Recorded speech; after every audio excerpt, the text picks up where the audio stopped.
आगमन बहुत निकट है। యేసు ప్రభు రాకడ సమీపంగా ఉంది. आज रात हमारे यीशु आगे तो जाएगा क्या? ఈ రాత్రి యేసయ్య వస్తే మీరు వెళ్ళగలుగుతారా? हाँ, हम अपने आप को शुद्ध करो, మనల్ని మనం పవిత్రపరచుకుందాం, अलग करो। ప్రత్యేకపరచుకుందాం. परमेश्वर कहता है मैं तुम्हारा कामों को जानता है। దేవుడు అంటున్నాడు నేను నీ క్రియలను ఎరుగుదును. हाँ, एफेसोस कलीसिया को कहता है। ఎఫెసీ సంఘంతో అంటున్నాడు. वही हमने वचन में पढ़ा।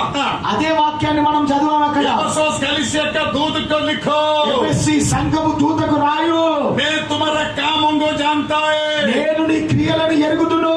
7 तारा हाथ में लेके चलने वाला परमेश्वर, 7 నక్షత్రములను చేత పట్టుకొని నడిచేటువంటి దేవుడు, 7 तारों के बीच में, 7 दीवटों के बीच में चलने वाला परमेश्वर, 7 దీప సంఘముల